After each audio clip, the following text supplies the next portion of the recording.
Librephonia. Écoute un livre. Écoute un livre. Mouloud Féraoun, le fils du pauvre. Un village de montagne Kabylie début du siècle. C'est là que vivent les Menrad. Ils ne se rendent pas compte qu'ils sont pauvres. Ils sont comme les autres. Voilà tout. Mouloud Féraoun raconte, à peine transposé, sa propre histoire. Il était voué à devenir berger, le destin en décidera autrement. Ce témoignage d'un admirable conteur, souvent comparé à Jack London et à Maxime Gorky, est désormais un classique. Mouloud Féraoun est né à Tizi Ibel, en Haute-Kabylie, en 1913.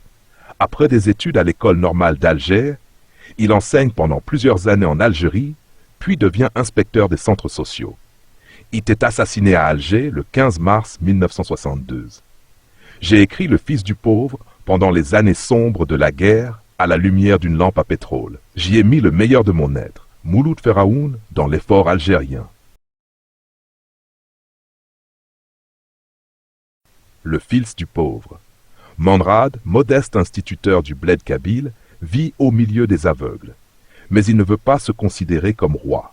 D'abord, il est pour la démocratie. Ensuite, il a la ferme conviction qu'il n'est pas un génie.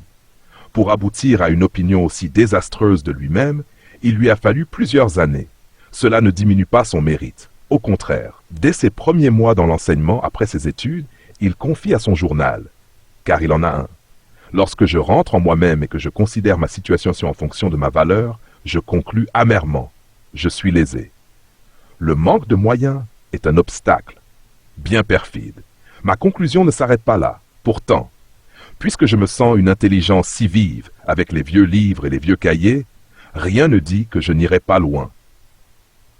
C'est fait, la décision est prise. La réussite est certaine. À mesure que je savoure une étude élémentaire sur Ronsard et la Pléiade, ma décision s'affermit. L'examen à affronter devient plus accessible. Menrad est ambitieux. Il se moquait de son ambition. Il comprenait, le malheureux, que s'il cherchait trop à planer comme un aigle, il ne ferait que patauger davantage comme un canard.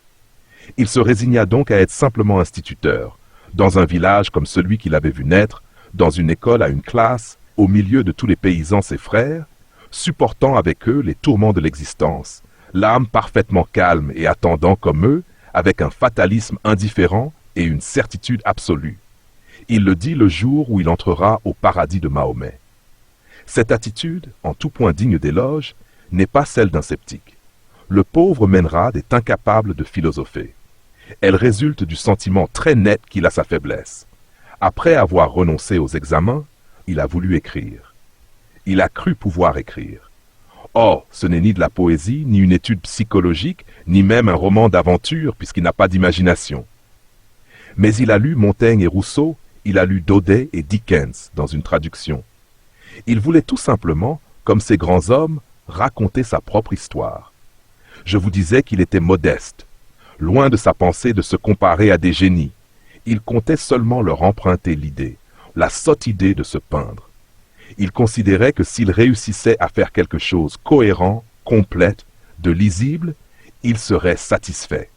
Il croyait que sa vie valait la peine d'être connue, tout au moins de ses enfants et de ses petits-enfants. À la rigueur, il n'avait pas besoin de se faire imprimer. Il laisserait un manuscrit. Il s'est mis au travail en 1939, au mois d'avril, pendant les vacances de Pâques. Heureux temps.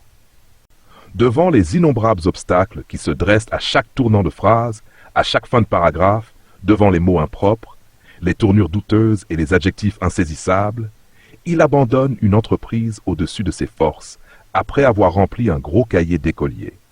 Il abandonne sans esprit de retour, sans colère. Dans sa classe, il y a un modeste bureau tout noir. Dans l'un des deux tiroirs, le chef-d'œuvre avorté gît aujourd'hui, oublie, entre un cahier de roulement et des fiches de préparation, comme le 5e œuf de la fauvette, que l'oiseau et ses petits laissent dédaigneusement dans le nid inutile. Nul n'est maître de sa destinée, ô Dieu clément. S'il est décidé là-haut, que l'histoire de Menrad Fouroulou sera connue de tous, qui peut enfreindre ta loi? Tirons du tiroir de gauche le cahier d'écolier. Ouvrons-le. Fouroulou Menrad, nous t'écoutons.